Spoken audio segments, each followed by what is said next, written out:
Bueno, muchas gracias a todos por participar. Primero que nada me quería presentar. Yo soy Nicolás Cami, yo soy el CEO de Bambi.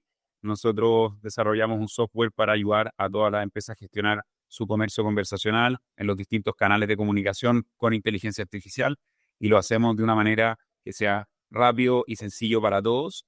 Y hace un tiempo ya estamos trabajando en una iniciativa que llamamos AI Hub, que básicamente es una comunidad de distintas personas y emprendedores y trabajadores y realmente embarca desde una pyme con una persona hasta grandes corporaciones que quieren aprender de IA y no solamente de IA, sino de cómo mejorar el mundo laboral. Y se nos ocurrió que en realidad hace mucha falta conocer un poco mejor todo lo que respecta a las remuneraciones, cómo se componen nuestros sueldos, nuestras compensaciones, un poquitito de nuestros impuestos y algo bastante básico también acerca de nuestras finanzas personales, desde qué es una cuenta corriente, por qué ocupar tarjeta de crédito, cómo ocuparla bien, cómo ocuparla o cómo evitar grandes errores. Y después finalmente pasar un poco acerca de inversiones también que llamémoslas, no son especulativas, que las podemos sistematizar y que podemos empezar a trabajar desde ya, cuanto antes uno parta mejor. Y dado que tuvimos tanta convocatoria y estuvo tan bueno y tan alta la recepción de esta iniciativa, en vez de presentarla yo, decidí traer a tres expertos en el tema y los voy a presentar aquí. Nuestros colaboradores van a estar primero Nelson de BMS Asesores, que son de verdad los contadores más profesionales con los que a mí me ha tocado trabajar y ellos van a llevar toda la primera parte de la presentación, que es la más larga, la más densa en contenido, en donde vamos a ir viendo los distintos tipos de trabajo, liquidaciones de sueldo, vamos a hacer incluso un ejercicio práctico de cómo se componen estas y cómo se calculan, etcétera, etcétera, y los impuestos personales. Después viene el equipo de Nick Pagos, que lo va a presentar David. Él es el Head de Customer Success y también nos van a hablar un poco acerca de los distintos tipos de cuentas, cómo se ocupan, cómo usarlas bien, las cartolas y distintas alternativas de financiamiento. Y finalmente va a cerrar David también, pero CEO de Cesti, que es una plataforma para realizar inversiones desde 2 lucas en 2 minutos, que realmente creo que todos estos expositores son atingentes a cada uno de sus temáticas. Así que ya de aquí en adelante, como les dije, ellos van a tomar la pelota y yo simplemente voy a ir actuando como mediador y interfiriendo, haciendo un par de preguntas que me puedan ir quedando, que sé que al público también le van a quedar. ¿Dale? Así que eso, avancemos y vamos directo al grano porque también la gente se quiere ir a la casa o quiere pasar la película. ¿Ya? Así que, Nelson, te paso la palabra. Eh, bueno, Nico ya hizo la presentación un poco de lo que vamos a conversar hoy día. Y bueno, la verdad que uno cuando es emprendedor, y en particular también en mi caso me ha tocado emprender después de estar varios años trabajando en diversas firmas de auditoría internacional y también en algunas firmas más chicas. Cuando uno toma la definición de emprender, es indudable que estos temas se van a venir encima en algún momento. Y es indudable también que son temas bastante lateros, entre comillas, ¿cierto? Pero que se tienen que hacer. Eh, y también, bueno, eh, no está de más decirlo que uno como emprendedor siempre quiere tratar de tomar la mayor cantidad de procesos al principio a cargo de uno, ¿cierto? Eso puede funcionar en algún momento, pero lo lógico es que después con el crecimiento de la compañía, las definiciones, ¿cierto? Sean tener un equipo de contabilidad de impuestos externos, ¿cierto? Que te puedan ayudar en temas laborales, contables, financieros, tributarios, tanto en Chile como en el extranjero, ¿ya? Mi nombre es Nelson Valenzuela, nuestra oficina se llama BM Asesores. Nosotros, bueno, en mi caso tenemos un equipo, hay un equipo de auditores detrás de esto, de esta oficina, ¿cierto? No soy solo yo. Nos dedicamos a atender a compañías, startups, a altos patrimonios, empresas familiares. La verdad que tenemos una variada gama de servicios, pero nos consideramos una firma más bien boutique, dado que nuestro servicio es 100% personalizado y como ya Nico lo planteó en algún momento en la presentación, estamos disponibles el 100% del tiempo. La verdad que sabemos cómo funciona el emprendimiento, así que también nos adecuamos bastante a los tiempos del emprendedor, ¿ya? Vamos con las consideraciones laborales, entonces. A ver, cuando Nico me dijo preparemos una presentación lo más al callo posible para los emprendedores, es indudable que uno cuando tiene una idea de trabajo y cuando tiene un cierto capital para iniciar un negocio o para llamar a emprendedores o a otros emprendedores o inversionistas, ¿cierto? Que quieren invertir en tu idea, es indudable que no lo puedo hacer solo. ¿Ya? Y en ese sentido, una de las primeras inquietudes, bueno, trabajo yo como socio solo, trabajo con mis amigos, ¿cómo lo hago al principio? Y al principio la verdad es que los socios fundadores pueden ir trabajando sin ningún tipo de contrato, porque en definitiva no existe la figura del socio subordinado o dependiente en la compañía. Por tanto, tú puedes ser remunerado, ya sea con boleta de honorario o con un contrato de trabajo, pero básicamente acá el sentido que tiene trabajar para la compañía en un primer momento puede ser remunerado sin necesidad de que exista un documento que dé cuenta de esa relación laboral, porque en definitiva no la existe al ser tú mismo el emprendedor el que está trabajando. Pero, ¿qué pasa con el resto de mis colaboradores? Podemos tener colaboradores con contrato indefinido, podemos tener algunos a plazo fijo, ¿ya? Podemos tener contrato por hora o también podemos tener part-time.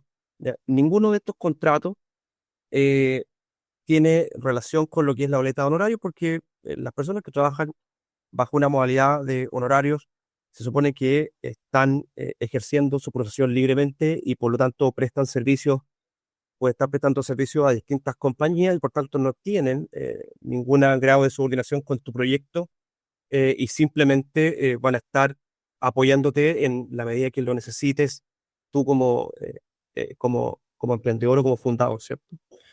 Sin prejuicio de eso, tenemos el resto de los contratos que existen, como el contrato indefinido, ¿cierto? Te permite a ti eh, acordar con ciertos colaboradores un vínculo ya continuo y de largo plazo, pero siempre que tú lo definas así, puedes primero partir con un contrato a plazo fijo, ¿cierto?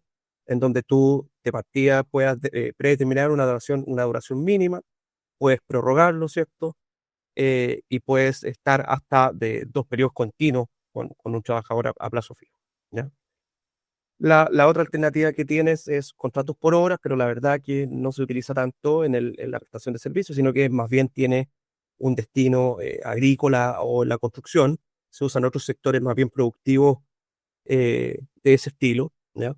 Y por otra parte también tenemos contratos part-time o de medio tiempo que normalmente se utilizan con eh, colaboradores que están en etapa de tesis en la universidad o están en el proceso de titulación, qué sé yo, ellos probablemente les sirva más un contrato part-time.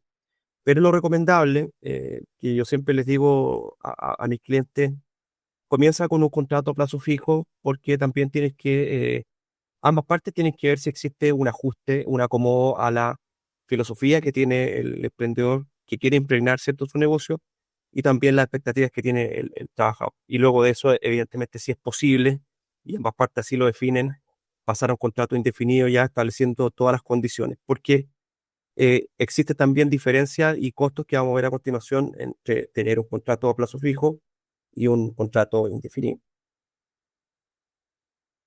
Dale nueva, Nico. Eh, Ahora, algo que a nadie le gusta, pero que en algunos casos sí sucede, bueno, como yo les comentaba al principio, existe la posibilidad, ¿cierto?, de trabajar, de tener un contrato amarrado a plazo fijo. El contrato amarrado a plazo fijo, ¿cierto?, como su nombre lo indica, tiene una fecha de término que en realidad, llegado el momento, se puede extender y eso únicamente va a depender de a qué acuerdo han llegado las partes. ¿Ok? Ese se extingue por el solo ministerio de la ley, por así decirlo. ¿Ya? Tiene fecha de caducidad. Ahora, en relación con los otros, el contrato indefinido, si en algún momento se decide terminar, ¿cierto? Existen algunas causales. Nosotros en la oficina siempre ayudamos, ¿cierto?, a nuestros clientes a determinar cuál es la causal más aplicable. Acá no se trata de buscar siempre lo más económico, sino que lo que se adecua al caso a caso.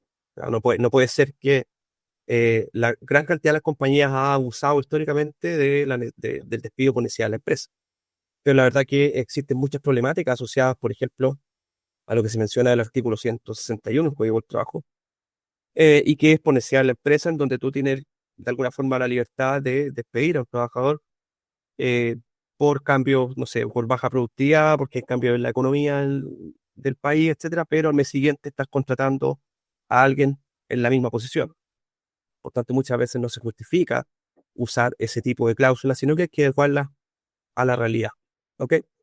Por otra parte, también tenemos el mutuo acuerdo, eh, la renuncia, ¿cierto? Tenemos también, en caso que así sea, muerte del trabajador, cuando se pone fin al contrato porque simplemente se termina el plazo o por fuerza mayor, ¿ya?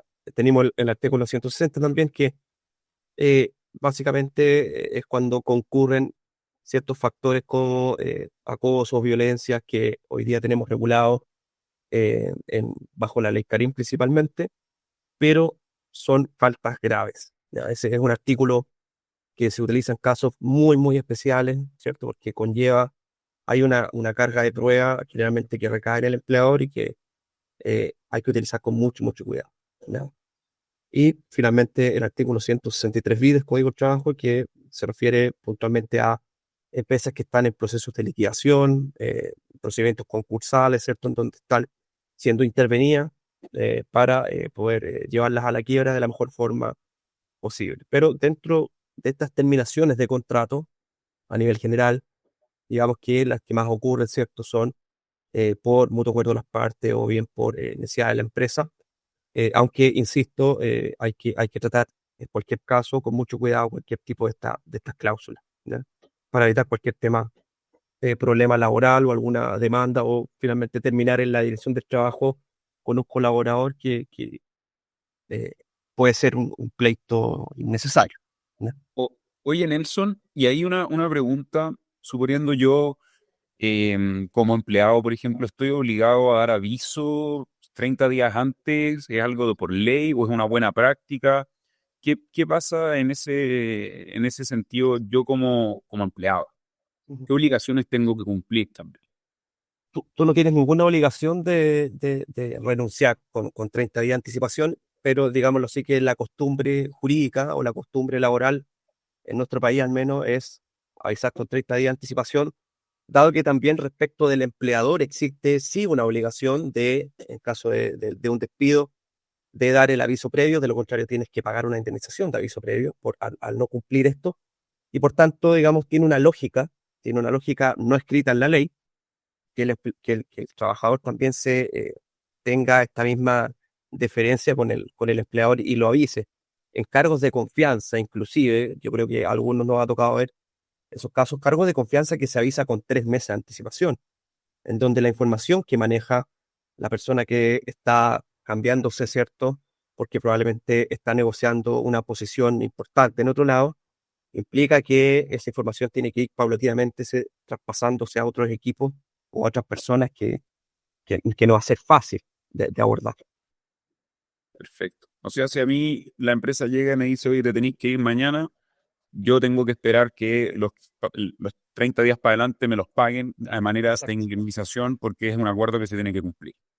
Exacto. En virtud de la ley, el empleador tiene esa obligación de dar aviso con 30 días de anticipación, ¿cierto? Pero si tú me preguntas, no sé, el 80%, el 80-20 acá en estos casos, es que ese anticipo no existe, porque principalmente el empleador tiene un cierto temor también a que el trabajador pueda incurrir en alguna conducta indebida, miedos propios de estos procesos, pero la verdad es que muchas veces no se avisa y por ende se debe pagar la indemnización de aviso previo. Buenísimo. Gracias. Una de las cosas importantes que se ha modernizado también, uno de los procesos importantes que se ha modernizado este último tiempo, sin duda ha sido la dirección del trabajo y toda la plataforma de la dirección del trabajo. Cuando nosotros antes, antiguamente, digo, no sé, 10 años atrás, cuando pensábamos en que teníamos que ir a hacer algún trámite a la dirección del trabajo, siempre sabíamos que íbamos a tener que hacer la fila eh, y que nos iba a demorar prácticamente todo el día, en cualquier caso, ¿ya? Hoy día son muy pocos los trámites que se están haciendo presencial en la dirección del trabajo, ya que la plataforma completa, ¿ya? Hubo una reforma importante a la dirección por ley, en donde se le dio más atribución, más poder de fiscalización, y por lo tanto tuvo que dotarse de más recursos también a la dirección del trabajo. Este es un proceso bastante importante, en donde muchos de los trámites que antiguamente se hacían de manera presencial, hoy día se deben hacer de manera virtual, ¿ya? Como la modernidad lo indica. Y dentro de los más importantes es ir registrando, llevando una especie de bitácora online del ciclo laboral de cada empresa. ¿Ok? Existen obligaciones como registrar los contratos de trabajo, es decir, yo tengo que cargar los contratos de trabajo de las personas, sea del tipo que sea, los tengo que cargar en la dirección del trabajo. Cada uno de los empleadores tiene un sitio web particular, tal como tienes tu sitio web de impuestos internos, donde descargas tu formulario 29, donde, es cierto, declaras tu formulario 22 anualmente. Acá tienes también una sesión, inicias una sesión en la dirección del trabajo y vas llevando esta bitácora en donde registras el inicio de una relación contractual, tienes que registrar también el término de la relación laboral, dependiendo de la causal por la cual se termina, también tú tienes cierto plazo para informar. ¿Ya? En el caso de los despidos también, y los libros de remuneraciones electrónicos también se deben cargar. Ahora, ¿cuál fue la gran problemática con el libro de remuneraciones electrónico en un principio? Nosotros como oficina fuimos partners contables y consultores de uno de los grandes proveedores de software a nivel nacional para la creación del libro de remuneraciones electrónico, y siempre nos topamos con el mismo problema, que era la escasa regulación que hubo en un inicio de cómo se tenía que armar en términos del software. Entonces teníamos que pasar horas y horas con el equipo de ingenieros de esta empresa, ¿cierto? Con los contables de ellos y más el equipo nuestro, interpretando la norma y tratando de ir adecuando, ¿cierto? En términos informáticos, este libro de remuneración electrónico, para que cuando cualquier contribuyente contratara este software electrónico, este software de remuneraciones, pudiera descargar, ¿cierto? El libro y cargarlo posteriormente en la página de la Dirección del Trabajo. Hubo una marcha blanca, esa marcha blanca terminó, por tanto, si hoy día tú te atrasas en cargar en el sistema de la Dirección del Trabajo estos libros electrónicos, la dirección tiene toda la potestad para multarte, tal como te multan por presentar un formulario en impuestos internos fuera de plazo. ¿Ya? O sea, la obligación existe tanto de registrar contratos, términos de relaciones laborales, y también los libros de remuneración electrónico, que hoy día lo podemos encontrar en todos los softwares de remuneraciones, pero que, como les digo, en un inicio fue bastante caótico implementar. ¿Ya? Esto normalmente está a cargo, como les decía en principio, de los equipos que se dedican a realizar tus remuneraciones mensualmente, a cargar los libros, a registrar los contratos. Eso es un proceso que también se considera como parte del entorno laboral. Buenísimo. Creo que esta es una de las partes acá donde la mayoría de los que nos están escuchando tenían hartas dudas, así que Nelson preparó también un ejercicio, así que ahí tú lo vas guiando, Nelson, y tú me avisas cuando te vaya moviendo la slide, ¿vale? Ya, perfecto. Eh, Liquidaciones de sueldo. Bueno, como bien sabemos todos, las sociedades, los contribuyentes que se dedican a a la prestación de servicios en general, son eh, o recurren, ¿cierto? Se gastan una gran cantidad de plata en remuneraciones. Ese es su costo. Su costo empresa es 95-99% remuneraciones. Y el resto es tener buenos equipos, ¿cierto? Buenas redes, y se acabó. Pero el 90 y tanto por ciento de mi costo, para efecto de determinar mi última línea por la cual voy a tributar finalmente todos los años, Dios quiera, ¿cierto? Teniendo una utilidad, va a ser en base a las liquidaciones de sueldo que yo pague, y obviamente también puede ser boleta o horario, pero en la medida que la empresa va creciendo, ¿cierto? Sabemos que las liquidaciones de sueldo van a ser este fantasma que va a ir apareciendo. Como yo les comentaba, los software hoy día se encargan de hacer esto automáticamente, pero nadie te explica en definitiva, cómo funciona la liquidación de sueldo. Porque nosotros decimos ya, este gallo me pide 1 millón de pesos para trabajar conmigo. Listo, pero ¿qué es lo que implica que yo le pague 1 millón de pesos? Normalmente los cargos o las posiciones, cuando se negocian, lo habitual es que se negocien en términos líquidos. Tú dices, esta persona me pide tanta plata, yo te ofrezco X plata líquida.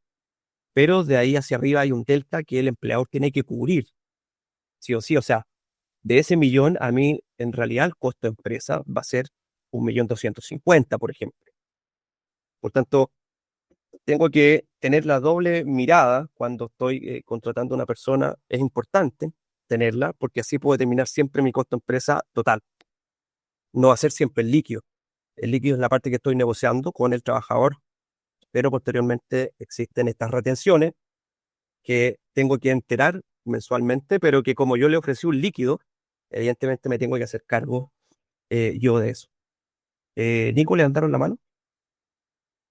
Sí, vi una mano levantada ahí. No sé si es que me tinca que la persona, no sé si puede escribir por el chat.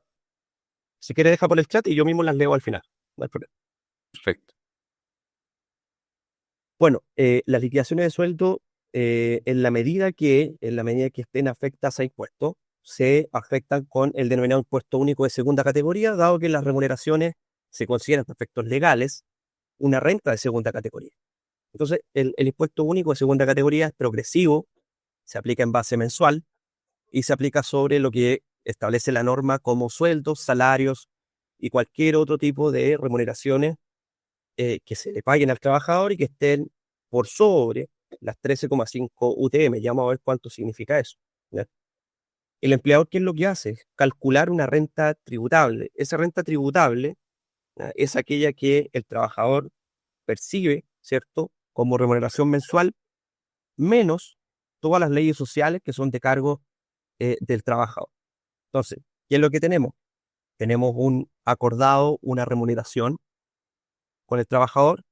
Esa remuneración, el trabajador debe saber que va a estar afecta a impuestos, por tanto hay que transparentar todo con ello. Y una vez que yo transparente todos los costos, recién le puedo dar el monto líquido.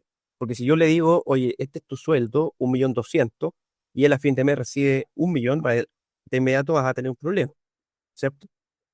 Entonces, bueno, la renta tributable, ¿cómo yo la determino? Voy a tener toda la renta imponible sin tope de un mes, y a esa renta imponible sin tope voy a rebajar todas las leyes sociales que son de cargo del trabajador, la AFP, la salud, ¿cierto? Hasta un 7% del tope, independiente que tu plan de salud sea mucho más alto. Por ejemplo, si estás en una ESAPE, tienes cargas, qué sé yo, familiares, probablemente tu plan de salud sea muy superior al 7% de tu imponible. Entonces, acá estamos hablando que se descuenta lo básico para determinar la renta tributable. AFP, salud, eh, el monto de la AFC, que va al fondo de cesantía, que es de cargo del trabajador, y si tú tienes alguna PB, de estos que se descuentan mensualmente en tu liquidación de sueldo, también lo puedes rebajar de la base imponible, es decir, se premia un poco el ahorro también. Entonces, si tú tienes pensado hacer una PB, te va a servir para rebajar tu renta tributaria. ¿Ya? Sí. Y acá también un poco, nuevamente poniéndome el sombrero del trabajador, creo que es súper importante tener un conocimiento y entender esto, porque efectivamente en Chile se tiene la costumbre de negociar el sueldo en sueldo líquido. En Estados Unidos, los sueldos que nosotros escuchamos que de repente dicen, no, gana $100.000, son sueldos brutos, entonces es mucho más fácil. Entonces, acá en Chile nosotros negociamos sueldos líquidos, pero después nos llega un contrato que no habla de sueldo líquido, habla de un sueldo bruto y habla de un sueldo Exacto. imponible. Y ahí es cuando se generan estas enredos y estas discordancias que ahora Nelson nos va a explicar bien para que nosotros como empleados podamos entender estos conceptos y cuando nos lleguen los contratos no sintamos que estamos mezclando peras con manzanas. Dale, pues, sigamos entonces. Esto un poco para graficar lo que yo les decía sobre la tabla. ¿Ya? La tabla está expresada en UTM, pero acá el primer tramo que es exento llega hasta los 918 lucas. ¿Ya? Si una persona tiene una renta tributable de 918 lucas, está exento. Aquí está el 90% de Chile. ¿Ya? Es una idea poco popular, pero la verdad que en algún momento, va a tener que llegar un gobierno que ponga una tasa, aunque sea mínima, sobre ese tramo. Esto yo lo vengo diciendo en las clases, en el posgrado La Chile, en todos lados de aulas. Siempre le digo, chiquillos, esta idea es una idea poco popular, pero en todo el mundo, por más poca plata que tú ganes, pagas aunque sea un peso de impuesto. ¿Ok? Entonces, en algún momento ese tramo exento se va a achicar. ¿Ya? Entonces, eso hay que tenerlo en consideración. Hoy día, todos los que ganan por sobre 918 lucas van a estar afectos a un impuesto que es de tasa 4%, pero que tiene una rebaja previa. Y esa rebaja previa matemáticamente te va dando, ¿cierto? Te va descontando el tramo anterior. Es decir, una persona que gana 21 millones de pesos se va a afectar con un impuesto del 40%. Entonces uno dice, chuta, ¿me van a cortar el 40% solo en impuestos? No, te van a cortar solamente aquella parte que está por sobre los 21 millones 090 y el resto se va a ir afectando con las distintas tasas. Por eso es progresivo, ¿ya? Eso hay que entenderlo bien. No es que tú llegues a fin de mes y tienes una renta tributable, ojalá, de 21 millones y te descuenten el 40% y el fisco se lleva el 40% de tu renta. No es así. ¿Ok? Siempre va progresivo. La parte que excede cada tramo se afecta con ese porcentaje y por tanto existe una cantidad a rebajar que es la que te reconoce el hecho de haber pagado todos los tramos anteriores. ¿Ok? Sigamos con un ejemplo, a ver si se entiende mejor. Llevemos esto a números. Hoy día existe un tope imponible para efectos previsionales. ¿Ya? O sea, todos los cálculos que nosotros hacemos todos los meses de AFP, salud, seguro de Santía, tienen un tope imponible. Eso quiere decir que un tipo que gana, vuelvo a los 21 millones, un tipo que gana 21 millones, no se le va a descontar el 7% sobre los 21, sino que sobre un tope imponible que establece también anualmente, ¿cierto?, la Superintendencia de Pensiones. ¿Por qué? Porque fíjense ustedes que si empezamos a aplicar todos los descuentos sin tope, finalmente la persona va a terminar francamente sin un sueldo líquido. Entonces, por eso tiene un tope que se considera apropiado para aplicar estos descuentos. ¿Ok? Entonces, todas las personas que ganen por sobre los 3 millones de pesos, cuando ustedes les vayan a aplicar el descuento de AFP, se va a considerar el tope, ¿cierto? Lo que sea menor. ¿Ok? Si los planes de ISAPRE, por ejemplo, superan el 7%, cuando yo quiera determinar la renta tributable, voy a descontar solo el 7%. El exceso que la persona contrata de manera voluntaria, ya sea porque quiere una clínica preferencial o lo que sea, eso no se te va a descontar de la base tributable, por lo tanto, no te rebaja impuestos. ¿Ok? Acá tenemos las tasas de cotización obligatoria, ustedes las pueden ver ahí, esto depende de cada AFP, la verdad, ahí cada AFP se juega sus cartas porque cobran una comisión, ¿cierto? Pero el diferencial hacia arriba tiene que ver con el seguro de invalidez y sobrevivencia que se tiene que pagar sobre los dependientes. ¿Ok? Y también tenemos una cotización de accidentes del trabajo y enfermedades profesionales que tiene un monto básico de un 0,93%. Si ustedes, por ejemplo, no están afiliados a la Asociación Chilena de Seguridad o a la Mutual, ese porcentaje se va a ir al Instituto de Salud Laboral, que es dependiente del Estado. ¿Ok? Ustedes tienen la posibilidad de elegir si quieren irse a una institución privada, como la Mutual, insisto, Hospital del Trabajador, y esa cotización se va a ir a pagar allá. Probablemente los trabajadores les interesa irse a un hospital de estos porque siempre dicen que la atención puede ser un poquito más rápida, ¿no? En caso de accidente laboral. Nelson, ahí yo tengo una pregunta y también Lair, creo que esta también había levantado la mano, no sé si, a ver, no me, Bueno, ahí no, sí. sé que no podía antes. Que lo que pasa es que yo justo estoy emprendiendo y lo que te quería preguntar era sobre ese punto de experiencia, ¿cuánto capital recomiendas tener de lo que tú has visto como para hacer el contrato? Porque algo que creo que a varios nos pasa es que de repente nos empieza a ir bien, pero no sabéis si te está yendo lo suficientemente bien para contratar, Ujú. dado que la ley laboral igual es como me ha jodida en el sentido de que no es llegar y despedir, ¿cachai? Entonces, Ahí yo tomo lo que tú dijiste de los 3 meses, pero imaginemos el caso bueno, después de los 3 meses quedó el gallo bueno, pero resulta que uno tiene que tener como la espalda financiera para poder, en el fondo, tirar todo lo demás. Entonces ahí va dos preguntas, como cuánto recomendáis tú como de Runaway que tenéis que tener como para decir, ah, ya, este gallo lo tengo que tener financiado por, no sé, 6 9 12 Ujú. un ratio simple. Y lo otro, si ustedes ofrecen ese servicio de como el tema financiero, de decir como, oye, ya, mira, tú vas a poder contratar cuando pase esto, ¿cachai? Como todas esas cuestiones que uno no quiere calentarse la cabeza, como desligarse de eso, ¿cachai? Como eso. Buena pregunta. Ver, a nosotros nos pasó que en pandemia nos preguntaron mucho esta situación. Y lo que nosotros hacíamos era básicamente un proceso que hoy día hacemos cuando las empresas están partiendo también, pero en pandemia se dio mucho, que fue planificar o proyectar cuánta caja tenías que tener para cubrir por lo menos un año de remuneración.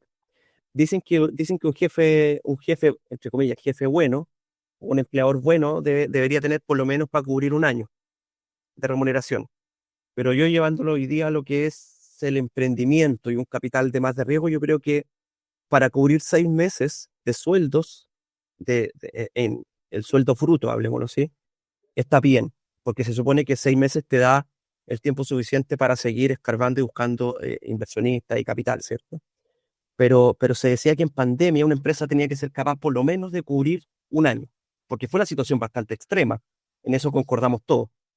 Pero en una situación como la que estamos hoy día, en que, no sé, Dios quiera no aparezca ni una pandemia de este año próximo, deberías ser capaz por lo menos de cubrir, hoy día estamos en marzo, deberías por lo menos cubrir 6 meses más.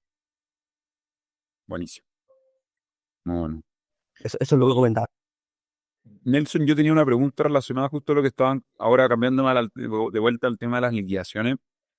El tema del 7% de la ISAPRE, si es que tu ISAPRE cuesta más del 7%, también se descuenta del líquido, Se ¿ya? descuenta del líquido, pero no te baja la base tributable. Eso es lo que tiene.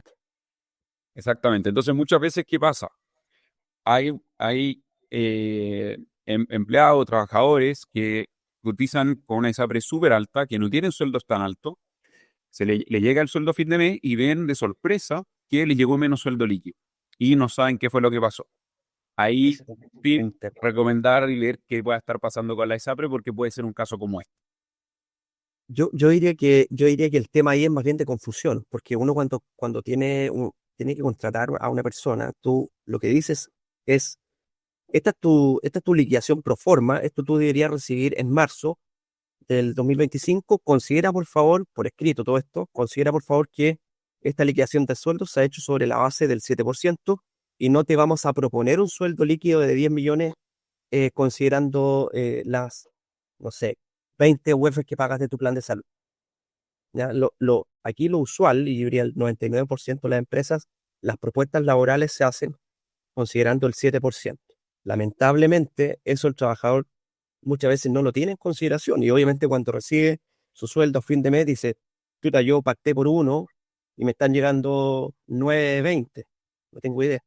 Y tú tienes que decir, bueno, ojo que yo te avisé, tú tienes un plan de salud que es bastante caro, nosotros no negociamos eso. Entonces es bueno ahí tener en consideración eso. Adicionalmente, cuando uno ingresa a los trabajadores siempre a los software para poder después liquear las remuneraciones todos los meses, uno tiene obligadamente que para la carpeta del trabajador pedir los certificados de todos los lugares donde ha cotizado antes. O sea, los últimos lugares, me refiero, la última FP donde estás cotizando, tu plan de salud actualizado, ojalá no sé, de la semana anterior y no del mes anterior, porque a veces te cambian de un mes a otro, etcétera. Entonces, la verdad, yo creo que ese es un tema más de comunicación y ahí un poco el resguardo que hay que tener es que la negociación, insisto, tiene que ser súper transparente, considerando todos los costos de empresa y hablándolo de cara al trabajador. Buenísimo. ¿Cambio de slide o todavía está ahí en esto? Cambien, cambien. Ya, buenísimo. Nos va pillando la máquina también, así que yo cambio el drone. Ya, acá ahora tener que agrandar un poquito la pantalla porque A ver. yo también voy a tener que agrandar un poquito porque los números están Ahí sí lo fue. Vamos con este trabajador, tratar de hacerlo súper corto. Yo les dejé igualmente un link de nuestros partners, de los que nosotros usamos en la oficina, que son los amigos de Talana, que tienen un muy buen software. Nosotros ahí pueden encontrar también esos ejemplos. Calculemos cuál es la renta tributable. Esta persona tiene, como ustedes pueden ver, tiene un sueldo base de 969.000 pesos. La verdad que es un sueldo que puede ser perfectamente un cabro que está saliendo de la universidad, que estaba en su primer trabajo, ¿cierto? Tiene una asignación de colación, movilización, que son rentas no imponibles y no tributables. ¿Qué quiere decir eso? No pagan impuestos y tampoco están sujetas a retención de salud ni de previsión de AFP. Entonces, el total de la renta que yo pacté con esta persona es de 1.139.000. Suena bonito, pero lo que pasa es que finalmente a él, ¿cuánto le va a llegar? 731. Y tiene que saber que le va a llegar 731, porque si no se va a hacer la expectativa de, oye, me están pagando 1.100.000, y eso no es correcto. ¿Por qué? Porque por otra parte, como ustedes ven ahí, lo primero que voy a hacer es determinar cuál es la renta imponible de esta persona. Como él está bajo el tope imponible de los 3 millones y tantos que veíamos en la slide anterior, vamos a utilizar como renta imponible los 900, el menor siempre. Y ahí vamos a calcular el descuento de AFP. Él tiene ISAPRE y tiene un exceso de ISAPRE, ¿cierto? Como vemos ahí, tiene 226 que está por sobre su 7% obligatorio. Entonces eso es lo que yo le decía adelante. Cuando yo quiero calcular la base tributable, ¿ya?, que en este caso es 645 la base tributable, voy a tomar el total de renta imponible y voy a descontar solamente lo obligatorio. Y cuando yo descuento solamente lo obligatorio, llego a la renta tributable. Y esa renta tributable ya es distinta a la renta imponible. Siempre es más baja que la renta imponible, ¿ya? Finalmente, con todos los descuentos que yo le estoy haciendo entre AFP, ISAPRE, el exceso ISAPRE sobre el monto, sobre el 7%, y el impuesto, que en este caso no tiene impuesto porque su base tributable es de 645, está exento, va a tener descuento por 400, finalmente tiene un alcance líquido de 731. La pregunta es, bueno, ¿cuánto tú le ofreciste a este trabajador? Le ofrecí 730, por ejemplo. Vaya a andar perfecto. Si tú le ofreciste 800 o le ofreciste más, ahí va quedando un poco responsabilidad del empleador con tener un poco esa perspectiva. Buenísimo. Dejemos el otro ejemplo y con eso ya podemos ir cerrando ya para ver global. Ya. Este ejemplo es exactamente igual, se compone de la misma manera la remuneración. La única diferencia es que esta persona tiene un sueldo base mucho más alto, tiene un sueldo base de 10 millones, y por tanto, cuando yo voy a calcular sus descuentos, AFP, el APB que tiene la ISAPRE, ¿cierto?, las voy a calcular sobre el tope imponible. Y el tope imponible es 3 millones y algo. ¿Ok? Ahora, cuando yo quiero calcular cuánto es el impuesto de este gallo, que es bastante alto, ¿cierto?, me da una base tributable de 7.797.000. El impuesto que va a pagar es de 1.200.000, no es menor. Por tanto, acá pasamos de un total haberes, es decir, toda la renta que yo estoy pagando como empleador, le voy a llevar al bolsillo 6.397.000. Pero ¿qué pasa con la diferencia entre los 10.382.000 y los 6.397.000? Es lo que yo tengo que ir enterando a las distintas instituciones como parte del costo de empresa. Porque yo me encargué de ofrecerle 6.300.000 a este gallo. Le dije que te voy a pagar 6.300.000, pero de mi bolsillo, ¿cuánto va a salir? 10.300.000. Porque eso es todo el costo empresa. ¿Ok? Entonces ahí hay que tener ojo. Una pregunta muy cortita, gratificación mensual. Siempre me preguntan, ¿qué es eso? La gratificación mensual básicamente es el derecho que tienen los trabajadores a percibir parte de las utilidades de la empresa. O sea, acá lo que hay que tener en consideración es, en el minuto en que tu empresa comienza a tener utilidades, en el primer año, segundo año, ojalá, ¿cierto?, vas a tener que pensar de inmediato en las gratificaciones. Bien. Ese es el punto de quiebre. ¿Y eso lo decide la empresa o hay una ley establecida que nos obliga a tener ciertas gratificaciones estandarizadas? El Código del Trabajo te propone, digamos, dos tipos de gratificaciones, ¿ya?, que tiene un tope de 4.75 sueldos, ingresos mínimos mensuales. o está la otra posibilidad que es un porcentaje de las utilidades. Acá la regla general básicamente es pagar la gratificación por el tope de ingresos mínimos mensuales y distribuirla en 12 meses. Es lo que se hace normalmente. Perfecto. Bueno, el ejemplo está para el cálculo del impuesto único. Cuando ustedes determinen la base imponible tributable, se van a tener que ir a la tablita, aplicar el factor y después la cantidad a rebajar, y eso les va a dar un impuesto determinado que es 1.231.000 que veíamos en la liquidación de sueldo. Ahí se los dejo un poco para que lo exploren ustedes después con la calculadora en mano. Perfecto.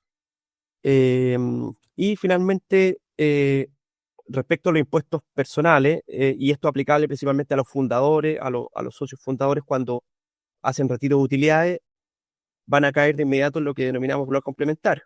¿Ya? El bloque complementario es parte del impuesto personal que establece la ley de la renta y que grava también de manera progresiva, ¿ya?, a las personas naturales que obtienen rentas de más de una fuente, básicamente. Que más de una fuente, básicamente es, tú tienes rentas de dependiente, tienes rentas por dividendo, tienes rentas porque boleteaste en la universidad haciendo ayudantía, y todo eso se junta y conforma una renta bruta global. Y eso se va a ir a la tablita que ustedes están viendo ahí, en donde también los tramos pasan del 4% hasta el 40%. Básicamente es la misma tabla mensual del impuesto único, pero anualizada. ¿Ya? Ese es un poco la diferencia. Las personas que están contratadas con un solo empleador y perciben una renta todos los meses, no tienen la obligación de hacer ninguna declaración anual de impuestos porque su situación está solucionada mensualmente. Así que ahí tenemos que primero entender si la persona que está sujeta a este impuesto tiene rentas de múltiples fuentes y después analizar si va a estar afecta o no de acuerdo con los tramos que vemos en pantalla. Buenísimo. Oye, pregunta muy rápida, muy básica también. Si yo como empleado estuve pagando impuestos todo el año, suponiendo, estuve pagando 1 millón de impuestos todos los meses, ¿eso se abona a el impuesto total que yo tenga que pagar según lo que dice mi global complementario? Claro, ¿O es algo absolutamente aparte? si tú, por ejemplo, tuviste remuneraciones todos los meses como socio y en diciembre te fue bien, qué sé yo, tú dijiste voy a retirar un poco de utilidades, todo lo que tú ya pagaste como empleado se te va a dar de abono, por así decirlo, al impuesto que se determine en abril del año siguiente. Con el Eso global es complementario. exacto, no se pierde, sino que se considera un abono al impuesto final. Perfecto. Buenísimo. Ahí están dejando unas dudas en el chat, Nelson. Si queréis, cuando pasé ya la pelota a David, Sí, tienes la respondo. Así que eso. Oye, Nelson, mil gracias. Te pasaste. Le voy a pasar la pelota a David. Ahí no sé si tú tenías unas últimas palabras antes de pasar a lo que tiene que ver con cuenta corriente y tarjetas de crédito. No, por mi parte, vayan dejándome preguntas en el chat, voy a estar un ratito aquí respondiéndoles y nada, nos vemos ahí en el camino, los que quieran contactarnos, total, tienen todos nuestros antecedentes y ahí Nico les va a compartir la presentación también. Eso. Buenísimo. Muchas gracias. Ya. David, te paso la pelota ahora a tu lado. Ya, pues gracias, Nico. Oye, buena presentación que hizo Nelson. Aquí nos vamos a meter en un tema algo distinto, pero igualmente tiene relación con entender ciertos conceptos base en el uso de finanzas personales y en particular en el uso de tarjetas.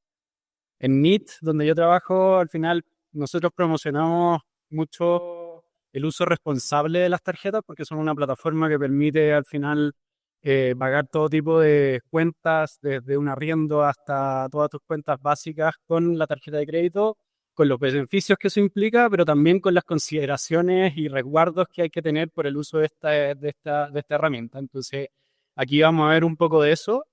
Pero partiendo bien del principio, antes de contarles sobre las tarjetas, quería contarles como las diferencias que existen en el mundo bancario. Primero con lo base que te entregan las entidades financieras por administración o por bancarizarse hoy en día. Y vamos a hacer la diferenciación en lo que es una cuenta vista y una cuenta corriente. Eso como primera aproximación a lo que te puede dar una entidad bancaria en términos crediticios. La cuenta corriente, la diferencia que tiene en el fondo, como muy de fondo con la cuenta vista, es que es una cuenta mucho más sofisticada o más avanzada en administración del dinero que justamente te permite hacer sobregiros con una línea de crédito y eso al final una entidad bancaria te está otorgando de cierta forma un crédito para poder utilizar. Mientras la cuenta vista, por otro lado, es una cuenta súper básica para solo recibir y realizar pagos y solo se puede usar por el saldo disponible que uno tenga. O sea, puede quedar solamente hasta un máximo de cero si es que gastó todo lo que tenía ahí, pero no puede pasarse a negativo como uno lo pudiese hacer en el fondo con una cuenta corriente, porque ahí empieza a operar la línea de crédito que le ofreció el banco y eso ya empieza a correr con los intereses respectivos que te pueda cobrar esa entidad bancaria. Dale más, Nico, para la próxima. También hay distinciones con los requisitos para abrirla, porque una cuenta corriente, como decíamos, es una cuenta mucho más sofisticada que una cuenta vista. Hay una evaluación de riesgo crediticio, porque te van a abrir, como decíamos, una línea de crédito asociada, entonces tiene una evaluación más exhaustiva por las entidades financieras. En cambio, la cuenta vista tiene requisitos súper flexibles en el fondo. Por ejemplo, la cuenta del Banco Estado, la cuenta RUT, es una especie de cuenta vista. Tiene ciertas salvedades, en fondo, un poquitito distintas, ciertas normas que tiene solamente el Banco Estado, pero básicamente la cuenta RUT es una cuenta vista que te permite abrir súper simple con tu carnet de identidad y básicamente tener acceso a bancarizarte de forma poco, no con un nivel de evaluación financiera como si lo tuvieras que tener para abrir una cuenta corriente.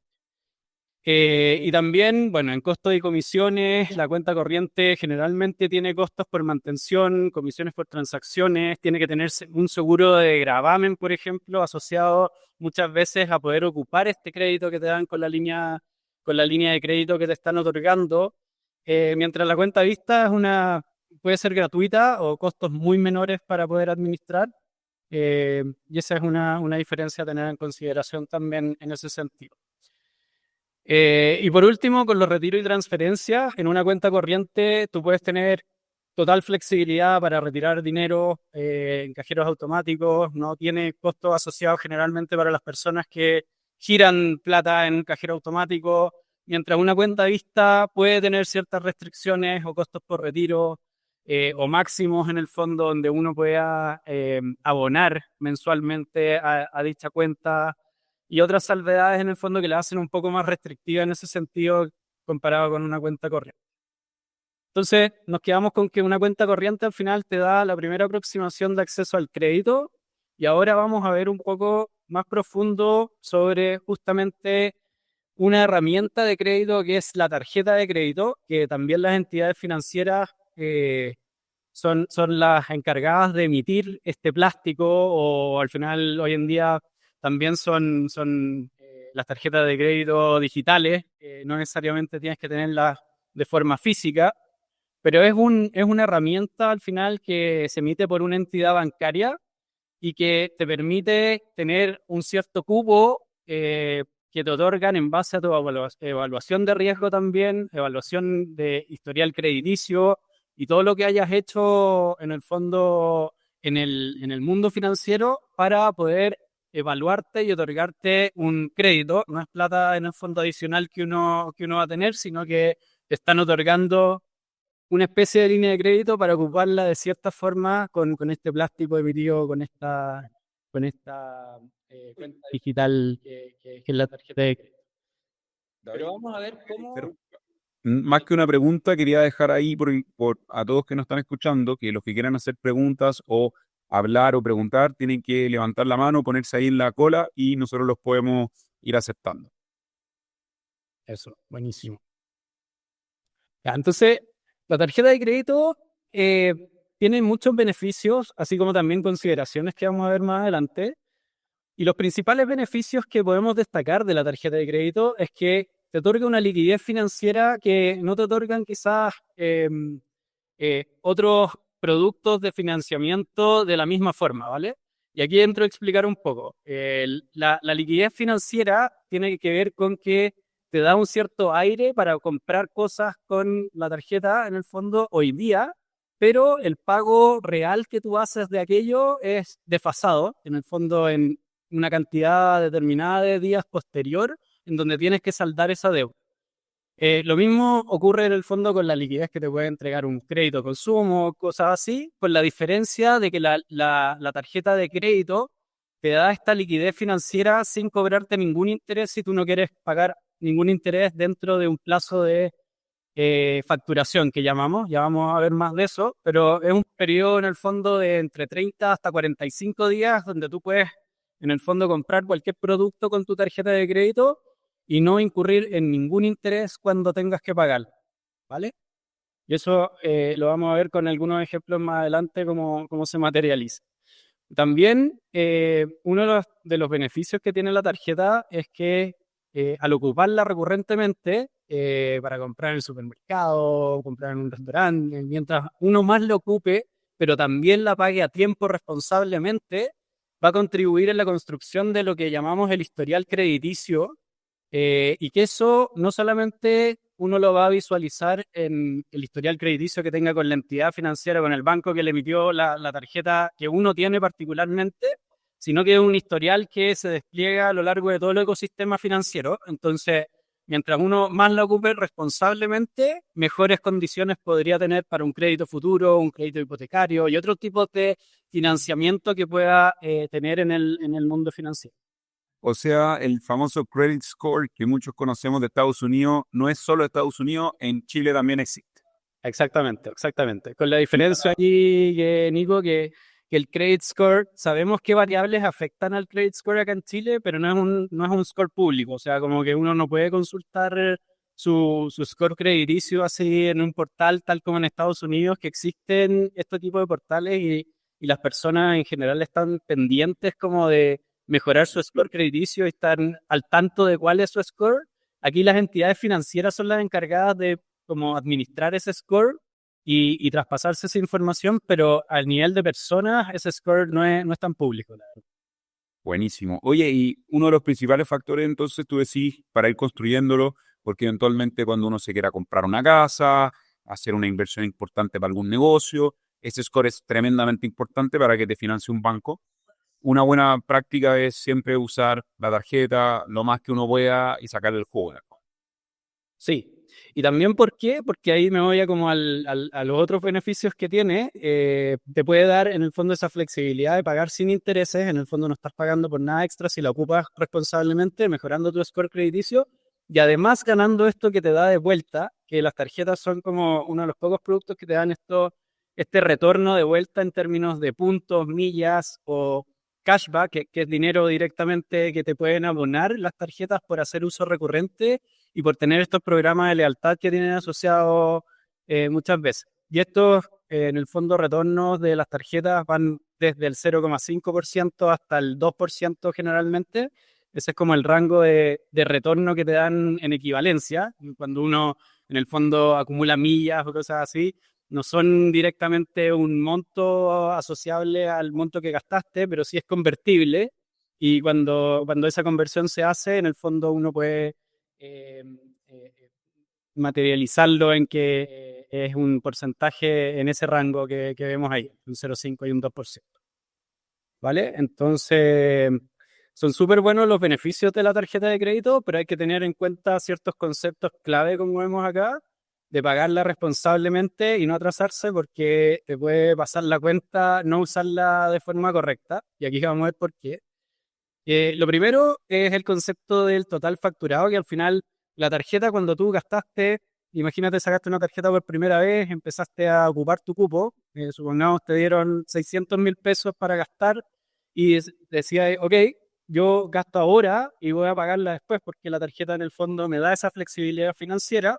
En algún minuto, que es 30 días después, en el fondo de un ciclo de facturación son de 30 días, no tiene por qué ser un mes calendario, pero 30 días después de tu primer gasto te van a venir a obrar te van a emitir la factura, y ahí te van a sumar todos los gastos que tú has hecho, más todas las impuestos, costos adicionales de administración que tengas, y en el fondo van a meter todo eso para decirte, esta es la foto de todo lo que tú debes, y tienes aproximadamente 15 días para poder pagarme ese saldo que incurriste, para no incurrir en ningún interés innecesariamente por hacer uso de ese crédito que la tarjeta de crédito te otorga. ¿Vale? En la cartola o en ese total facturado también va a venir un concepto que podemos entrar a detallar, que es el monto mínimo. Quizás algunos de ustedes lo habrán visto, y uno puede tender a pensar de que ese monto mínimo en el fondo es como, ok, voy a pagar el mínimo y quedo como al día con la tarjeta de crédito, y es totalmente lo contrario. La verdad, ese monto mínimo es como en torno a un 10% del monto total que uno gasta, está como en ese orden, e incluye los intereses también que fuiste generando, si es que fuiste generando intereses con la tarjeta, pero el monto mínimo lo único que hace es hacerte zafar de no pagar una multa o un interés en el fondo mucho más alto que no pagar absolutamente nada de lo que te facturaron, ¿vale? Pero sigues debiendo por el 90% que dejaste de pagar y que sí incurriste. Entonces es súper relevante no confundir el gasto, el pago mínimo que uno ve de la tarjeta como algo que te permite zafar por no en el fondo incurrir en un gasto adicional, sino que siempre considerar el total facturado para que uno salde todo lo que gastó al final, que es lo que tiene que saldar a tiempo y en el momento preciso. Oye, ahí, y un ejemplo práctico entonces para entender bien el concepto de monto mínimo, porque es bien engañoso. Si yo usé 100 pesos y el monto mínimo me sale 10, yo puedo decir, ah, ya, ok, genial, pago los 10, y eso básicamente si yo pago esos 10, me van a dar 30 días más para terminar de pagar los 90, o o esos 90 que todavía tengo pendiente, igual me están cobrando intereses y me sale caro. Eso último, Nico. O sea, los 90, como que ya tú los debías haber pagado en esa fecha, pero como no los pagaste, en el fondo van a empezar a incurrir en intereses. Empieza a correr el taxímetro por eso que dejaste de pagar.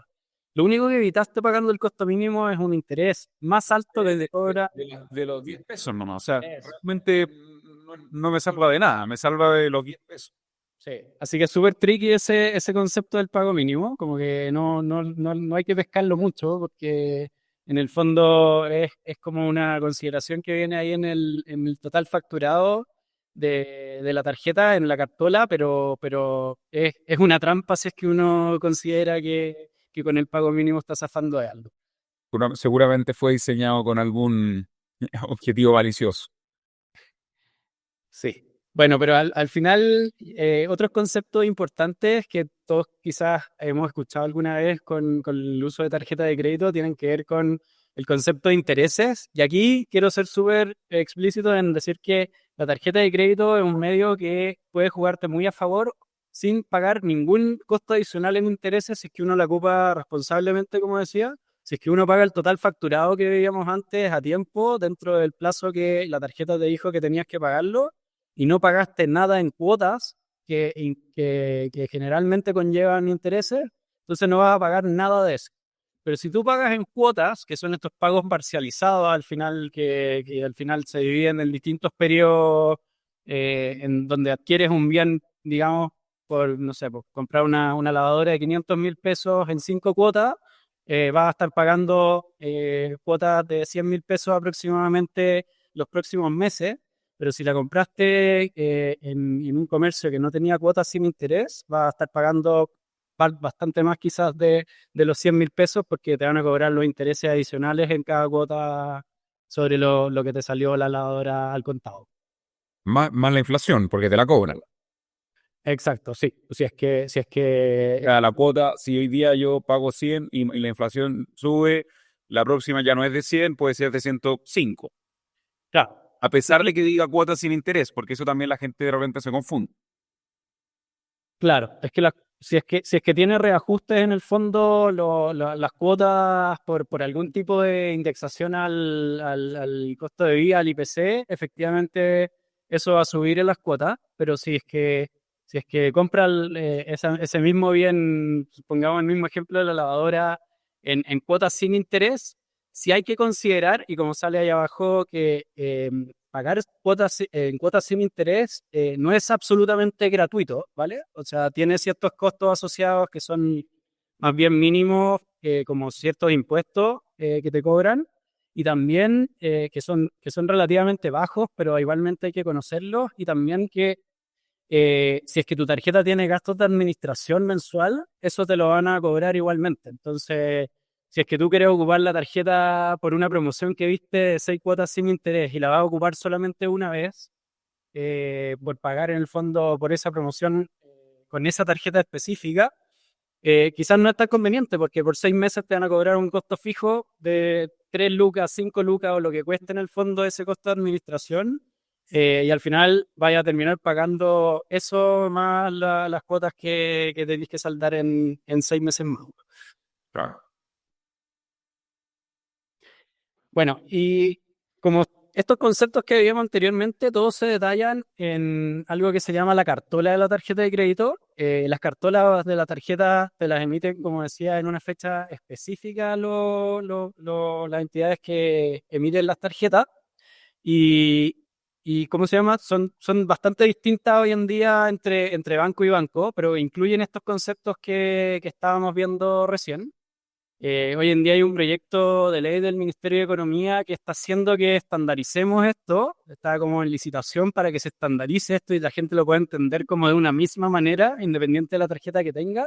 Pero hoy en día si tú tienes una tarjeta X de un banco X, puedes ver algo totalmente distinto, o sea, no distinto, pero desordenado o en forma eh, eh, un poco distinta en cuanto a dónde está la información, pero los conceptos básicos del total facturado, cuándo tienes que pagar, las fechas límites, el periodo de facturación, que generalmente es de 30 días, va a estar ahí en cada cartola de tarjeta de crédito. Y los intereses también que vas a incurrir si es que en el fondo no pagas ese monto a tiempo, también están detallados en cada cartola, que los tienen que detallar ahí por ley. ¿Vale? Y así es un poco cómo se ve todo esto. Lo principal, y si queremos verlo con algún ejemplo, a ver si pasamos a la siguiente diapositiva, como llevándolo un poco a la realidad, todo lo que explicábamos anteriormente, si alguien, en el fondo, una persona se quiere comprar unos audífonos, por ejemplo, de 100.000 pesos con una tarjeta que recién sacó el 1 de enero, para hacer el caso simple. Y la tarjeta en el fondo, o sea, los audífonos en el fondo los compró en cualquier comercio y ya le llegaron a la casa 2 días después, qué sé yo, pero no necesariamente esa persona ya tuvo que pagar por eso, sino que ocupó la tarjeta de crédito para poder adquirir el bien, pero eh, 30 días después, o sea, como a final de mes, puede ser que la tarjeta recién le emita la deuda total que tiene que saldar, eso es la fecha de facturación, súper importante saberla y conocerla si es que uno tiene tarjeta de crédito, porque ahí van a sacar la foto de cuánto debes de todo lo incurrido hacia atrás, ¿ya? Y ahí se suma todo. ¿Cómo se llama? Si es que compró algo más que los audífonos, va a estar todo incluido por ese periodo. Y el 30 de enero, en esa fecha, la tarjeta le va a decir, ok, perdón, 15 días para pagar lo que te estoy diciendo que es tu foto para poder saldar. Tienes que organizarte, tienes que tener la plata para poder saldar esa deuda que te estoy diciendo sin incurrir en ningún interés. Es decir, el 15 de febrero es tu fecha máxima, tu fecha de vencimiento para saldar esa deuda de forma completa, y si te pasas en un día, ya empiezan a incurrir en intereses por lo que dejaste de pagar y que te facturaron. ¿Vale? O sea, si uno pagara el 16 de enero, ya incurrió en intereses que son altísimos en el mundo de las tarjetas de crédito. Ya vamos a ver cómo se comparan con otras alternativas de financiamiento. De hecho. Eso. Aquí justamente, si es que uno tiene, como ve este comparativo que es bien amplio, tiene como rangos en el fondo aproximados y depende del score crediticio que uno tenga, del riesgo financiero que uno tenga en general, como que esos intereses varían de persona a persona y también de entidad bancaria que te quiera en el fondo emitir la tarjeta de crédito, pero van en un rango tan amplio desde un 15 hasta un 40% anual. De repente, incluso la tasa máxima convencional puede variar, pero puede ser incluso mayor en intereses anuales. Y lo que queremos reflejar acá es que es uno de los instrumentos más caros de ocupar comparativamente con una línea de crédito, con un crédito hipotecario, con un crédito de consumo, por ejemplo, si es que tú no lo ocupas de forma responsable y pagando a tiempo. Pero si tú lo ocupas en el fondo pagando todos los facturados antes del vencimiento, es la única herramienta que te permite en el fondo no incurrir en ningún interés. Entonces te da esa flexibilidad, esa liquidez por un tiempo limitado, sin tener que incurrir en nada extra, versus otras alternativas como la línea de crédito que te empieza a cobrar desde el día uno cuando tú lo ocupaste. La tarjeta de crédito te da entre 30 hasta 45 días de holgura para ocuparla sin ningún interés. Entonces, ¿con qué nos quedamos? Para ser como súper breve y darle la palabra ahí a David, que nos va a contar de inversiones. Es que las tarjetas tienen estos beneficios y al final son un arma de doble filo, como vimos, porque hay que ocuparlas responsablemente, si no te matan en el fondo con intereses que te pueden meter en una bola de nieve, y son más altos que otras alternativas, como vimos, que tú puedes adquirir en alguna entidad financiera. Entonces las primeras consideraciones es que no tengo que gastar más de lo que puedo pagar, es un crédito que te están otorgando, pero no es plata adicional que te están dando desde el banco, y tiene un corto plazo para poder pagarse, o sea, tienes que pagar todo lo que gastaste en el mes siguiente para no generar intereses. Que hay que tener muy, muy presente, si es que uno tiene una tarjeta de crédito, cuáles son esas fechas importantes, cuándo te facturan y cuándo es tu fecha de vencimiento, que es 15 días después de la fecha de facturación generalmente, para poder saldar eso a tiempo. Y eso hay que metérselo en la cabeza. Si uno no lo tiene automatizado para pagar la tarjeta desde su cuenta corriente asociada al banco, hay que tenerla súper presente para que no se le olvide a uno. Y también como consideración o recomendación es no tener más tarjetas de las que puedo controlar, porque justamente estas fechas ya acordarse como de una tarjeta, máximo dos, si quieres tener como beneficios con alguna adicional, por alguna cosa particular que quieras tener con esa tarjeta adicional, pero ya tener 3 o 4 tarjetas de crédito ya se empieza a hacer complicado por en el fondo tener que saldar una tarjeta en una fecha, después otra y mover plata en el fondo para poder cubrir todos los gastos que haces disgregadamente en varias partes, eso ya se vuelve complicado. Entonces la recomendación es tener lo mínimo posible y ojalá centralizar todo en una o máximo una. Y ahí yo quería sumar una última cosita también, que creo que no lo comentaste, pero uno puede configurar un pago automático, el cual es súper bueno, sobre todo si uno tiene dos, tres tarjetas, pero claro, uno tiene que tener muy presente de que en esa fecha del cargo automático, que va a ser cuando te dan estos 15 días de gracia, tener la cuenta, tener la plata en la cuenta corriente para que te la puedan debitar. Y otra cosa que también descubrí a la mala es que el saldo del cupo internacional no se abona, o sea, si es que lo dejas por cargo automático, te cobran un spread mucho más alto e incluso una comisión porque te lo pasan al cupo nacional y después te lo debitan, entonces te agilan por todos lados porque al final te hacen un peor cambio, te lo pasan al nacional y te cobran un interés. Sí, esas son otras consideraciones súper importantes cuando uno va a adquirir una tarjeta de crédito y hay comparadores hoy en día como en la página del CERNAC se puede comparar como dependiendo de tu renta y como qué viene a buscar. Hay distintas variables para poder elegir una tarjeta de crédito, los intereses que te cobran y qué sé yo, y una de esas también es como qué comisiones internacionales te cobran. Uno es la comisión y otro es la conversión, como tú decías, de convertirlo a pesos chilenos, porque al final en algún minuto tienes que pagarla en pesos chilenos la tarjeta, y muchas tarjetas efectivamente juegan con ese spread de forma, en el fondo, como que lo esconden como comisión, o sea, te dicen, no te cobro comisión internacional, pero al final te están tirando un spread tan alto en el tipo de cambio que al final un poco contraproducente.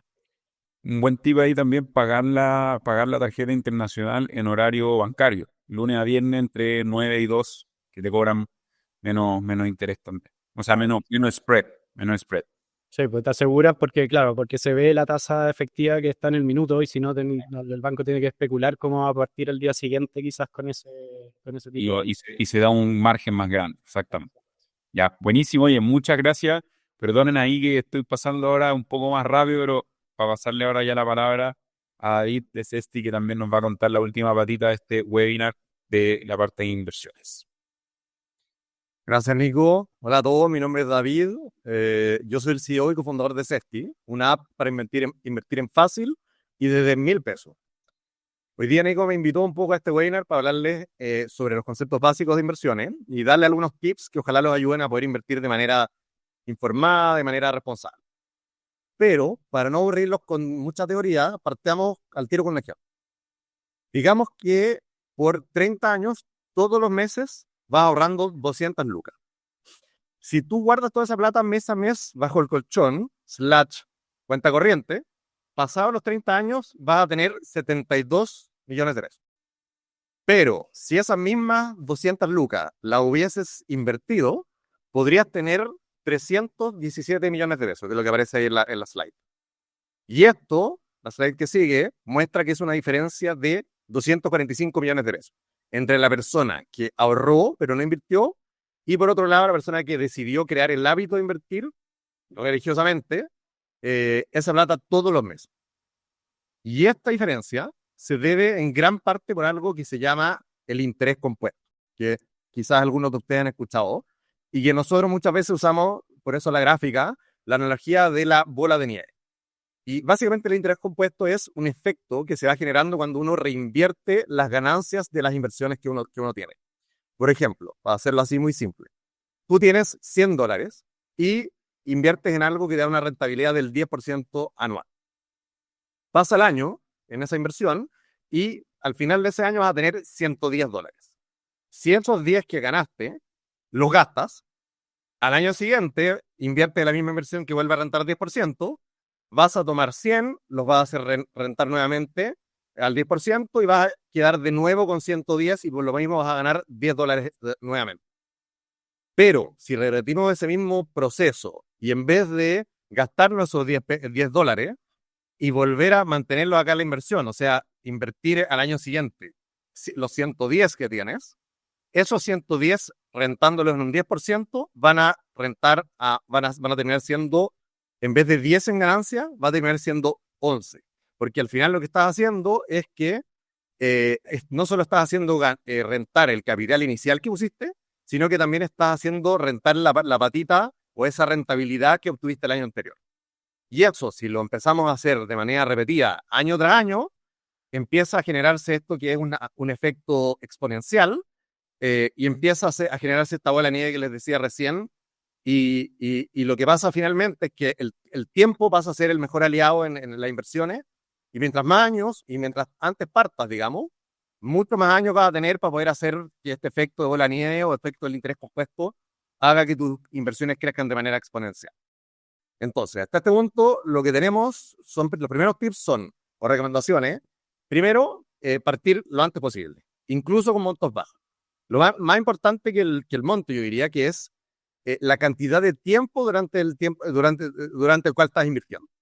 Y ustedes se sorprenderían realmente de lo que uno puede lograr incluso con montos bajos por este efecto que del interés compuesto. Lo segundo es invertir de manera constante y hacerlo todos los meses, generar un hábito con esto. Lo tercero es que, en el fondo, esto mismo de crear este hábito, no hacerlo una vez o de manera esporádica, sino que todos los meses generar esto para que se vaya generando más el efecto de bola nieve y obviamente vayas metiendo más a esta inversión que te va haciendo que rente cada vez más y que vaya creciendo en el tiempo.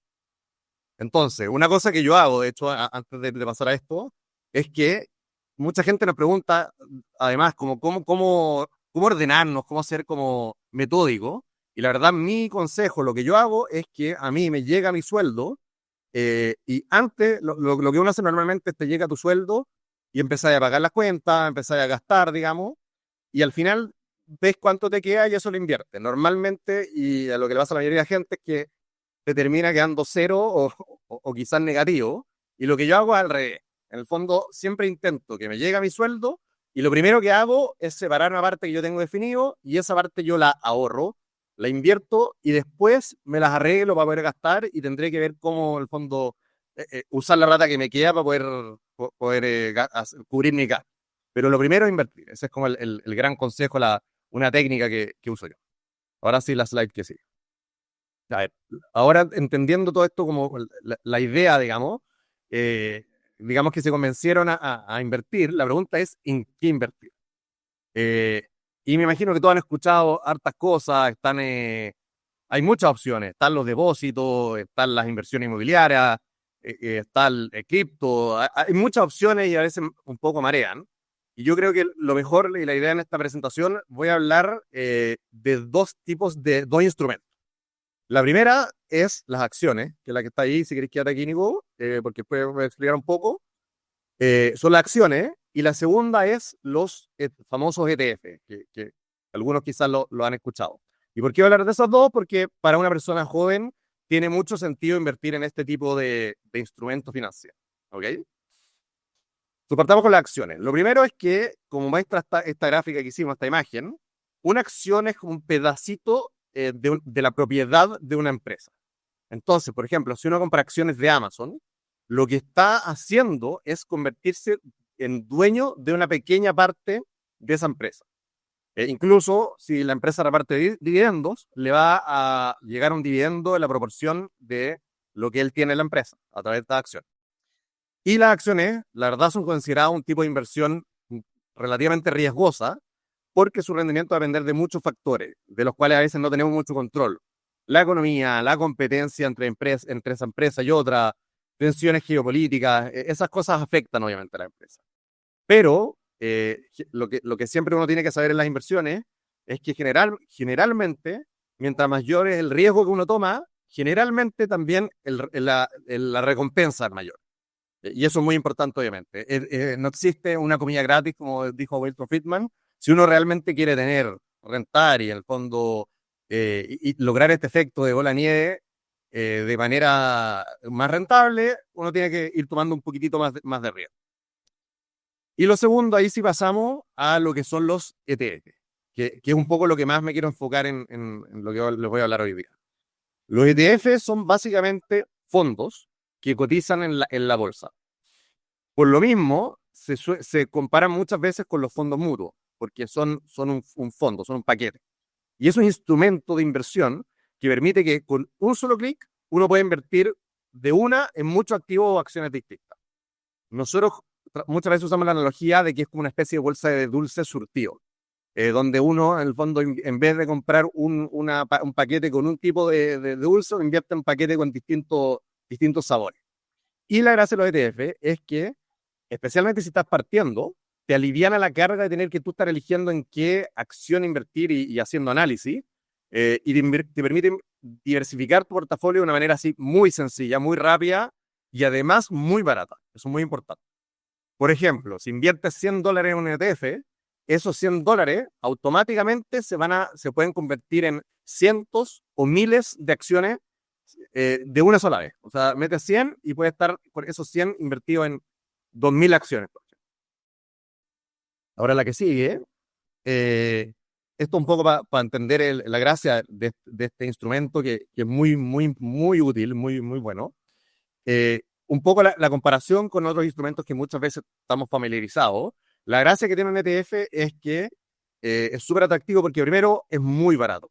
Los fondos mutuos, que son los típicos que uno conoce, los bancos, que invierten afuera, en Chile, lo que sea, pueden llegar a cobrarte una comisión de un 6% al año, hasta un 6%, hemos visto eso. Y un ETF no es ni siquiera la mitad más barato, y ni siquiera 10 veces, puede llegar a ser 100 veces más barato que un fondo mutuo. Que suena magia, pero tiene una lógica.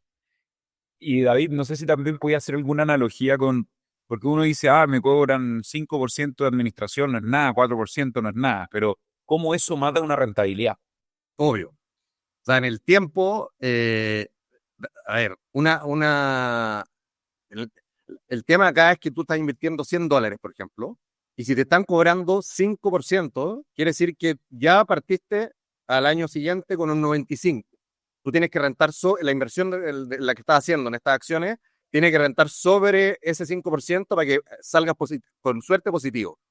Y ese 5% todos los años.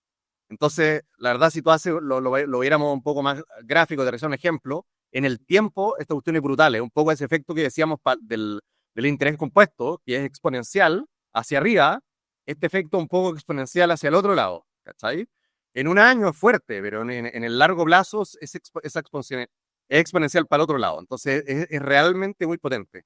Y lo otro chistoso que a veces comentábamos nosotros, que cuando realmente la emisión llega a esos niveles, puedes estar invirtiendo renta variable, tú le rentás esta comisión y la rentabilidad que tú esperas para esa inversión es equivalente a invertir en un depósito. Tú estás invirtiendo en renta variable, pero el neto de comisión te termina un poco rentando lo mismo que hubiera invertido en un depósito, con un riesgo muchísimo mayor. Entonces es brutal, es realmente brutal. Y lo otro es que estos fondos, la gracia que tienen también, es que son mucho más líquidos. Y estamos hablando ahora solo de acciones, pero en verdad hay ETFs que invierten en lo que sea. Hay ETFs de Bitcoin, que en el fondo hacen esto mismo, que invierten en miles de Bitcoin. Hay ETFs de depósito incluso, que son muy bajo riesgo. Y la gracia es esa, que son líquidos. En un depósito tenés que estar 30 días, tú puedes invertir en un ETF de depósito y venderlo en ese mismo instante. Y tener la liquidez automática. Ya. Y son más transparentes porque tú fácilmente puedes ver en qué está invirtiendo, a diferencia en fondo mutuo que dan esa información cada cierto tiempo. Ahora la que sigue. Bueno, acá otro tema, cerrando ya la parte un poco del ejemplo concreto, que es un poco lo que nos pasa muchas veces. La gente le encanta la idea, el concepto de invertir, pero quiere un poco una idea un poco más aterrizada. Y el tema del ETF es un muy buen punto de partida por todo lo que hablamos recién. Pero una pregunta que siempre surge es el tema del riesgo. Y hay mucha gente que cree que un poco invertir es algo así como jugar al casino.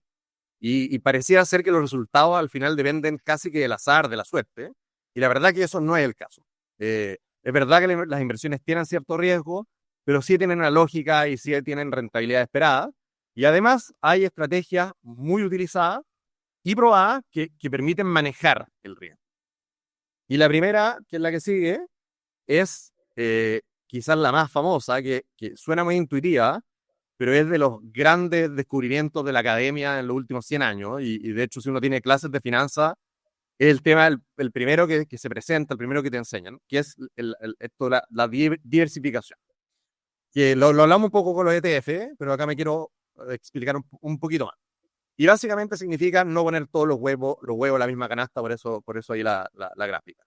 Cuando tú inviertes en varios activos distintos, o acciones, lo que sea, lo que estás haciendo al final es blindarte frente a un posible mal rendimiento de uno de esos activos, o una industria quizá. Por ejemplo, si inviertes solamente en Apple, y justo a Apple por alguna razón le va mal, y tienes solo tu plata invertida en esa acción, tu portafolio se va a ver bien perjudicado. Pero cuando tú estás diversificado, y no solo tienes Apple, sino que tienes un paquete grande a través de un ETF o lo que sea, con muchas acciones, el efecto que te provoca esa caída en Apple, en este caso, se va a ver mitigado por lo que pasa en el resto de las acciones que probablemente no necesariamente se van a ver afectados como lo que le pasa a Apple. Y finalmente, tus inversiones o tu portafolio va a estar mucho más protegido, más blindado. Y es por eso que, nuevamente, los ETF son súper interesantes, porque en el fondo no está expuesto a una sola acción, a una sola industria. Y sabemos muchas veces que empresas quiebran. Eso puede llegar a pasar o pueden tener algún tipo de problema. Y podemos ver ahora un ejemplo de un ETF. Esto es el famoso S&P 500, que es un índice que sigue las 500 empresas más grandes de Estados Unidos. Para un poco entender qué está pasando con la economía a nivel de las inversiones. Y cuando tú inviertes en un ETF, existen ETFs que replican el S&P 500.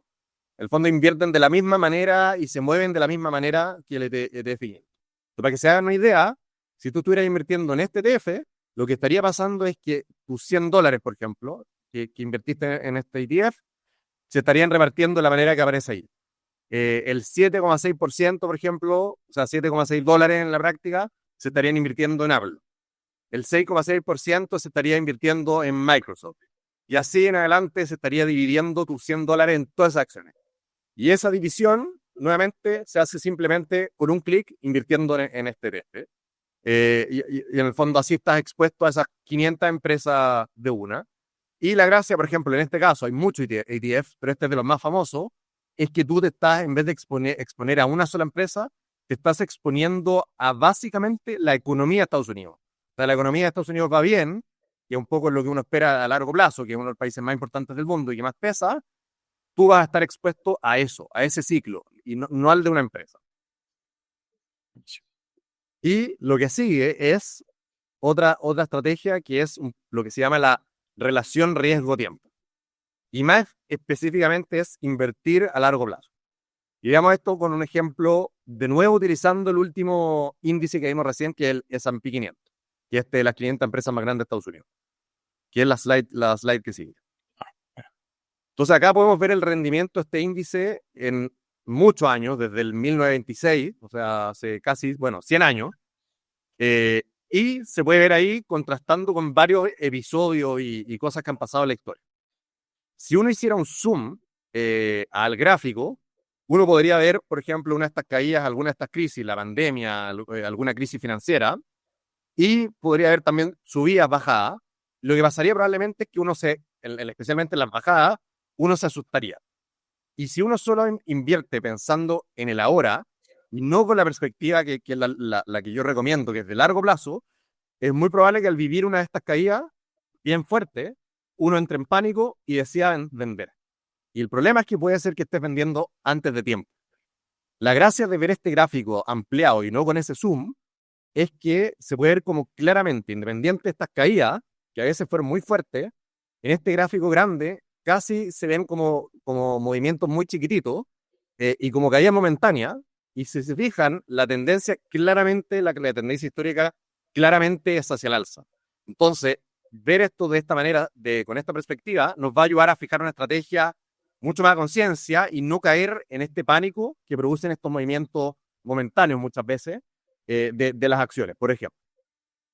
Y ahora veamos esto mismo, pero con otra perspectiva, para entender esto mismo, pero con otro ángulo. ¿Qué muestran estos gráficos? Muestran la probabilidad de ver retornos positivos versus negativos en el tiempo al invertir en este mismo índice, en el S&P 500. Al mes de uno haber invertido, digamos que inviertes hoy día en el S&P 500, pasa un mes, la probabilidad de rentar positivo es de un 62%. Después, al año de haber invertido, esa probabilidad sube a un 75%. Y si después nos vamos a 5 años, esa probabilidad nuevamente aumenta mucho, un 88% de probabilidad de tener retornos positivos. A los 10 años, estamos ya casi en un 95%. Y si seguimos más adelante, que no lo puse acá, al año 15, 20, 30, ya la probabilidad de rentar positivo, y no solo positivo, sino que rentar lo que se espera, que en las acciones es cerca de un 8%, 7-8%, la probabilidad se acerca prácticamente a un 100%. Y la probabilidad de perder plata en el fondo es cero, es cercana a cero. Por esto mismo que mostré recién, el llamado mío es un poco a dejar de creer este mito que dice que, oye, ahora no es buen momento de invertir. Me imagino que muchos de ustedes han escuchado eso. No te metáis ahora, no invirtáis ahora, porque no es buen momento. No. La verdad, eso en la práctica casi nunca es así. Y lo más importante, diría yo, es más que tratando de achuntarle el momento perfecto, el momento preciso, a menos de que seas un experto o te dediques a esto, lo más importante es la cantidad de tiempo que tú tienes invertido en el mercado. Porque al final lo que vas a terminar viendo es un poco ese gráfico largo que va para arriba y que al final achuntarle al momento preciso tiene muy poco impacto. Lo más importante, si invierte a largo plazo, es estar mucho tiempo invertido. Y ahí, David, también algo que aprendí en un libro que creo que también es una muy buena práctica y está alineado con lo que tú decías, es que al final es preferible invertir montos pequeños, pero con un buen hábito y de manera recurrente mensual, porque tenéis probabilidad de comprar abajo y arriba, abajo y arriba, pero si le tratáis de poner todo de una vez al año, la probabilidad de que compréis muy caro y después se te vaya para abajo es mucho más alta también. Entonces, por eso es mejor ir diversificando y construyendo este hábito y ir casi que cerrando los ojos y todos los meses abonando. Y si de repente compráis alto, pero es muy probable que muchas veces compréis baja. Sí, eso tiene un nombre, una estrategia bien conocida y efectivamente, lo más recomendable es hacer eso mismo. Y cada mes, digamos, te llega, como te decía yo, en mi caso, me llega este sueldo, que es lo que yo hago, voy a hacer el ejemplo real, que yo en el fondo llevo a 15 años invirtiendo. Lo que yo hago es extremadamente simple. Me llega mi sueldo, separo una parte para invertir y, como tú decís, cierro los ojos no importa si está alto o bajo, si cayó recién, meto esas lucas y lo hago una vez al mes, como tú estás diciendo, y lográis ese efecto, que es que al final, en el promedio del año, quizás entraste en una parte alta, otra parte baja, qué sé yo, pero al final es poco probable que las 12 veces del año Todo alto. todas en la parte alta. Y más encima, ese efecto, si lo hacís durante 30 años, ya prácticamente no da exactamente lo mismo. O sea, hay muchos estudios y cosas que te dicen que si estuvieras incluso tratando de achuntarle y lo hubieras achuntado, prácticamente no hace diferencia con haber hecho lo que acabas de decir tú, que es cerrando los ojos. Está así demostrado. No es intuitivo, pero está muy demostrado que es así. Y para cerrar, ir ahí redondeando un poco todo lo que ya un poco les expliqué, y quiero recordar un poco los principales tips que van a ayudar a dar estos primeros pasos, digamos, a mejorar el futuro financiero de todos ustedes, que lo recomiendo 100% y lo empujo. Primero, invierte independientemente del monto. Invierte de manera constante, que es lo que tú dijiste recién, Nico. Constante y convirtiéndolo en un hábito. Invierte, tercero, de manera diversificada, y para eso están estos ETF que recién explicamos harto. Y estos ETF al final van a ser tu mejor aliado en este proceso. Y finalmente, invierte a largo plazo. Porque al final el tiempo es el mayor superpoder que tienen a su lado. Y hay una frase famosa que con eso cierro, que tiene que ver con todo lo que hablamos, con lo último especialmente, que es esta, que es timing the market beats timing the market. Que es justo lo que tú me estás diciendo. Estás tratando de apuntarle el momento preciso versus estar mucho tiempo invertido, no hay dónde comparar. Lejos, lo que te genera la diferencia y lo que va a hacer que tu patrimonio crezca y que todo lo que hablamos para atrás, el interés compuesto, y todo esto, este poder que tiene invertir por mucho tiempo, lejos tiene que ver con estar mucho tiempo invirtiendo, mucho más que esto de timing de market, tío. Así que eso un poco, a grandes rasgos, una introducción a todo este tema. Buenísimo, buenísimo. Oye, mil gracias a todos. Se nos pasó bastante la hora, pero creo que los temas estaban todos muy interesantes. Creo que entramos en harto detalle. Así que nada, darle las gracias ahí, Nelson, David, por la tremenda presentación que se pegaron todos, por el material que construimos ahí en conjunto. Maca ahí de nuestro equipo que se la jugó con el diseño para que quede todo ordenado, todo bonito. Esta presentación quedó guardada. Sé que muchos no pudieron participar y me pidieron incluso por interno que les mande la grabación y que les comparte el material.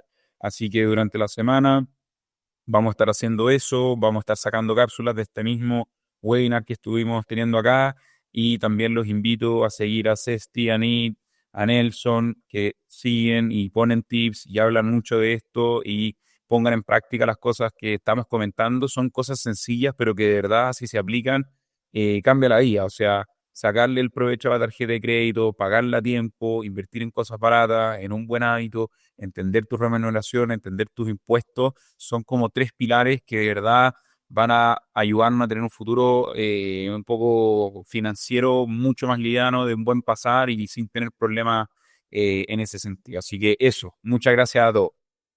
Esto debería ser un curso en el colegio, Nico. 100% de acuerdo, 100% de acuerdo. O por lo menos en la universidad, pero creo que... Al menos. Así es, así que eso, muchísimas gracias, espero que a todos les haya aportado ahí un granito de arena, y todas las dudas o todo lo que quieran nos pueden mandar correos, nos pueden escribir en nuestras redes sociales y vamos a estar compartiendo además el material, ¿vale? Listo. Gracias, que también. Gracias. Chao.